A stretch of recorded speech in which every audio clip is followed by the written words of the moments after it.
Yo, dudes, the Empire's pretty chill. Maybe you could, like, join it or something.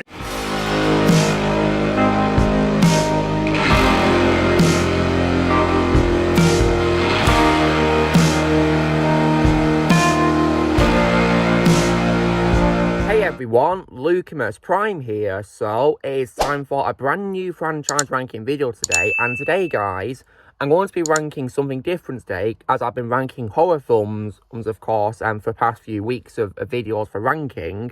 Today, guys, I'm going to be ranking the movies so far of a franchise which specialises in making stop-motion animated movies. And this franchise I'm going to be ranking the stop-motion films for is going to be none other than Laika. So far, guys, they have released 5 movies, and I, of course, as well, own all 5 of them so far on Blu-ray. And there's going to be a ranking, in my opinion, from best to weakest, because so far, in my opinion, guys, none of the movies are bad. In my opinion, they're all good movies. They just get weaker and weaker, not worse and worse, in my opinion, if you get what I mean. So, this is my personal opinion, guys, so if you guys don't agree with me, that's absolutely fine, but please respect my opinion just like I respect yours. Okay, so, starting with what is most definitely my all-time favourite Laika movie ever, I'm going to be going with, of course, what is their 4th released movie, released in 2016, guys, of course, which is none other than, and of course, 2016's Kubo and the Two Strings. Directed, of course, by Travis Knight, who, of course, is of course, the lead animator and the current CEO. So, when it comes to his film by him, this, in my opinion, guys, is an absolute masterpiece. It's one of the greatest animated films I've ever seen in my life, and one of my favourite movies of all time in general, and definitely, in my opinion, Laika's greatest movie ever so far. Like, this film is just absolutely phenomenal from start to finish. When I watched it for the first time last year, I had a really amazing time watching it. My mind was blown by how incredible the movie was. Just absolutely perfect in every way. What was great about it was, now, one highlight of Laika's movies is definitely their animation with stop motion, and this movie is definitely where it shines a lot. They did a really great job with it in this, and it was just really well done. Like, the visuals are absolutely gorgeous to watch in this movie, and the film also has a great voice cast as well. So, for example, I definitely as well loved Charlize Theron as the voice of Kubo's mother, also who becomes a monkey in this. This is definitely my favourite voice role of Charlize Theron. And there's other great voices in this too, like Kubo himself, voiced by Art Parkinson, who does a very good job voicing Kubo. And also definitely Matthew McConaughey as the voice of Beetle, who is, of course, who, of course, is Hanzo, Kubo's father, who was cursed into a bug version of him. That's definitely my favourite voice role of Matthew McConaughey. And I also definitely love Rooney Mara as the mother's younger twin sisters, who are tasked with taking Kubo's eye by the Moon King. And Rooney Mara definitely did a great job playing the twins, and she actually was pretty scary, in my opinion. Goodness me, pretty frightening. And I also definitely like the addition of the legendary Ralph Fiennes as the Moon King, who, of course, is Kubo's grandfather who stole his left eye. And, yeah, Ralph Fiennes is a legend when it comes to acting, a great actor, and this movie is definitely no exception for him. That's definitely one of my favourite voice roles of him. And it's sort of probably my third favourite voice role of his behind Ramses in The Prince of Egypt and Alfred Pennyworth from the Lego Batman movie. In this movie, he definitely did a great job of voicing the Moon King, and the story was just absolutely incredible to watch, and I had such a really fun time watching this movie. Like, this is definitely, in my opinion, Laika's best movie so far.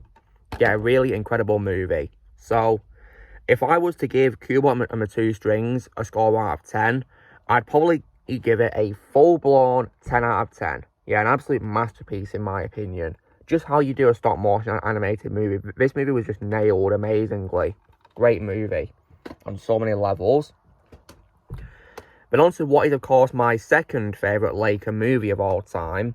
I'm going to go on with, of course, and what is actually their first feature movie, released in 2009, which, of course, is actually also regarded as a stop-motion dark fantasy horror movie as well, which, of course, is none other than 2009's Coraline. So yeah, and this is of course directed by Henry Selick, who I of course love for directing The Nightmare Before Christmas, which is my first stop motion movie of all time actually, guys. And Henry Selick once again showed great skills in this movie as director. This is probably my second favourite work he's done behind The Nightmare Before Christmas. And yeah, this is definitely, in my opinion, a great movie. And what's good about it is it has a really good voice cast of actors. Like, for example, I definitely like Dakota Fanning as a title character. That's my favourite voice role of her. And other people also really good as well in this, like for example, like Terry Hatcher as Melanie Jones as well. Oh, and of course her counterpart called Aubrey Beldam, and also Jennifer Saunders as April Singh and her counterpart, and also Dawn French as Miriam Forcible, John Hodgman as well as Charlie Jones, and among others too. And also Keith David as the cat as well. That's one of my favourite roles, was Keith David. Although, of course, my favourite role of his always will be Spawn, guys. I think he was great in this as the cat. And I also definitely like the addition of Ian McShane as Sergei Alexander Borbinski and his counterpart. That's probably my favourite voice role of Ian McShane, because he showed great skills on the table in this role of Borbinski. Did a very good job voicing him in this. Very entertaining character. And once again, the stop motion effects definitely shine in this movie. They do a very great job with it. And yeah, it was definitely, you know, a very good movie in my opinion. I mean, and it does also live up to the name of being a horror film, because I tried to watch this film when I was a kid, guys, and I got pretty scared of it. So I rewatched it when I was an adult, and thankfully it wasn't as scary as it was when I was a kid. But yeah, I could definitely see why it freaked me out when I was a kid. So this film was definitely a great though, nonetheless. So, however, when it comes to bad qualities, so aside from it being maybe a bit too scary for young audiences, of course, because it feels more like a horror film, it doesn't really feel like a kids' movie, of course, despite being aimed, you know, at everyone in terms of the age range. Because this film's rated PG, guys, as you can see here, it's rated PG. So yeah. And also, maybe as well, Coraline's parents were a little bit annoying as well at the start of the movie. I feel they were a bit annoying, really, which was a bit of a shame. But nonetheless, I still think Coraline is a great movie, and if I was to give it a score out of 10, guys, I'd probably give it a very solid score of 9 out of 10. Definitely, in my opinion, another one of Laika's best movies. But on to what is, of course, my third favourite film so far by Laika, of course, which is actually their second release movie after Coraline, which is 2012's ParaNorman, which is directed by Sam Fell and Chris Butler.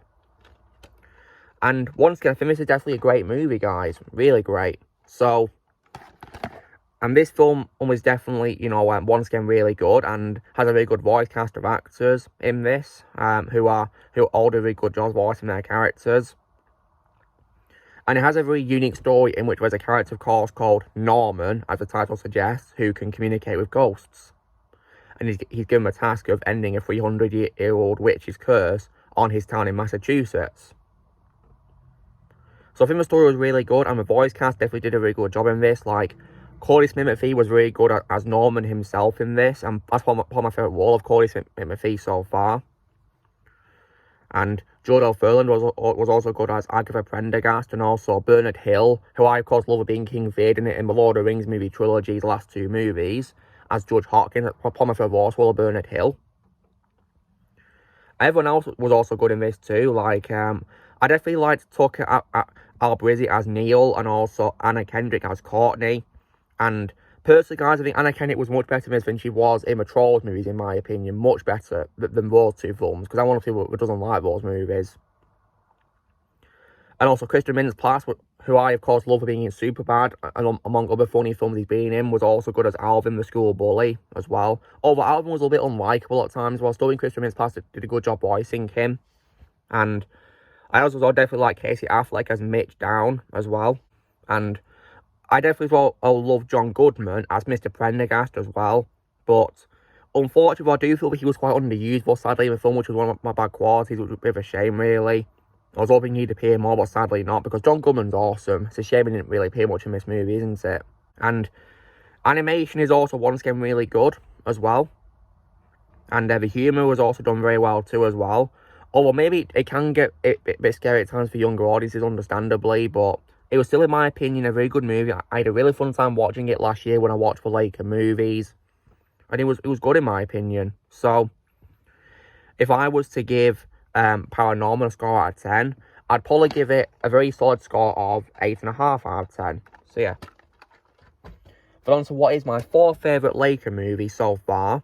I'm going to be going with what is actually their most recent movie, released in 2019, of course, which is Missing Link, directed by Chris Butler.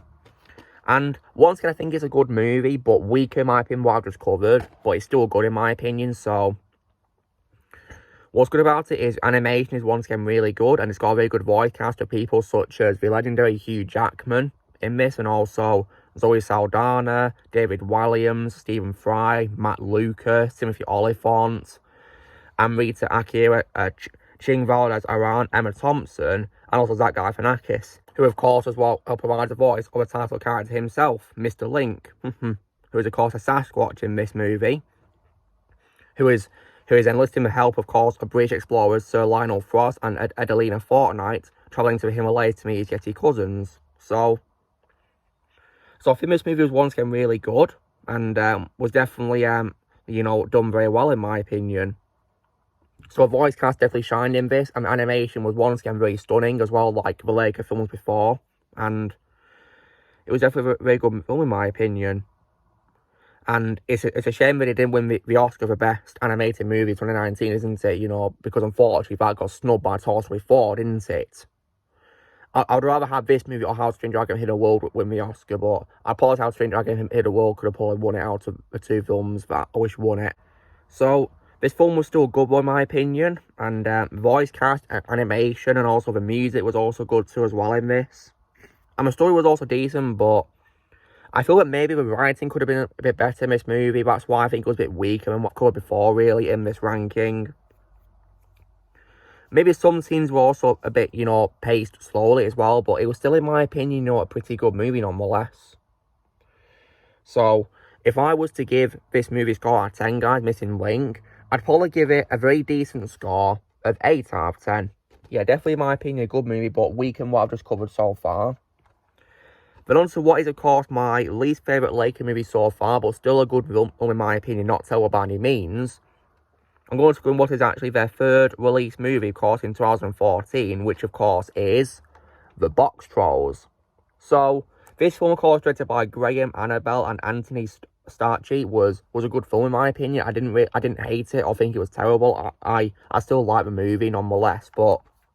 It is, however, my least favourite Laika movie so far, out of the films that have been released, for 5 of them. So what's good about it is, it's got a good voice cast of actors, so I definitely liked Isaac Hampstead Wright as the main character, Eggs. That's probably my favourite voice role of Isaac Hampstead Wright, but my favourite live-action role, of course, would have to be Bran Stark in Game of Thrones.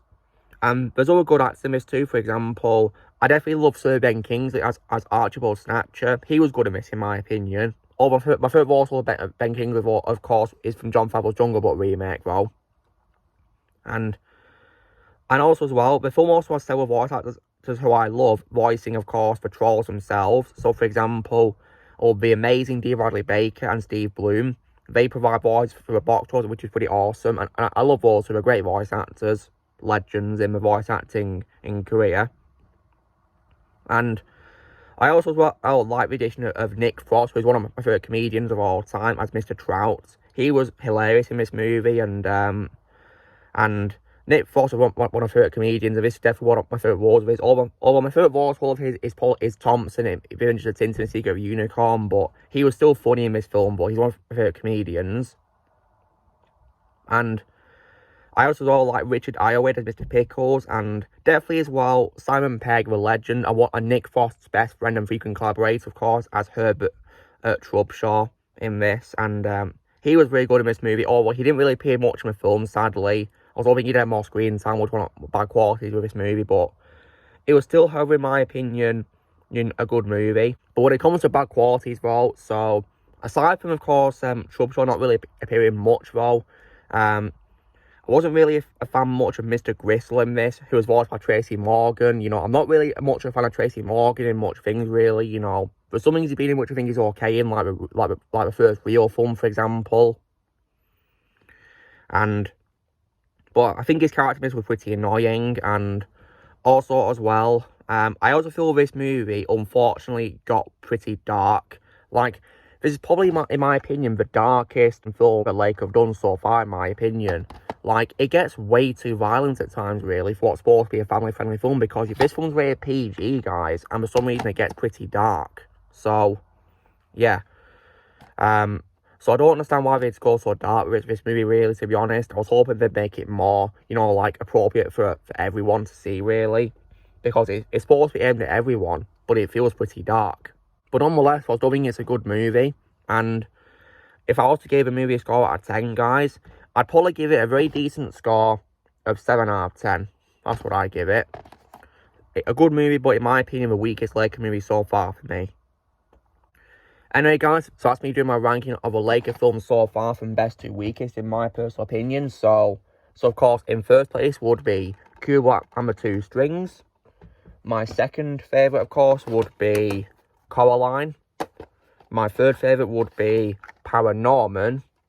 My fourth favourite would be Missing Link. And then in last place for me would have to be, of course, the Boxtrolls. In my opinion, the weakest one, but still a pretty good movie, in my opinion. When it comes to Laika, they are going to be making 3 upcoming movies. One of them, of course, being Wildwood, and also as well The Night Gardener and 17. The first 2 ones I just said then are both going to be directed by Travis Knight, so I'm definitely looking forward to these movies when they come out. Definitely looking forward to seeing what looks like they've got a very good voice cast as well in Wildwood, which is pretty exciting. So yeah, hopefully this film will be really good, and the other 2 films as well after it will be good too. So yeah. Laika definitely do great films in my opinion. They haven't made a bad movie so far, so I've got faith in these upcoming movies. So guys, this is me doing my ranking of the Laika films from best to weakest in my personal opinion. So you know drill, guys. Be sure to give this video a like. Also, be sure to let me also in the comments what you guys think of the Laika films. If you see how you guys would rank them from best to weakest in your opinion, or comments below. Also, be sure to join Team Prime by pressing subscribe for this coming future. If you would like to be a member, you can be on using a piece of lads or you can leave a description, and I'll see you all later.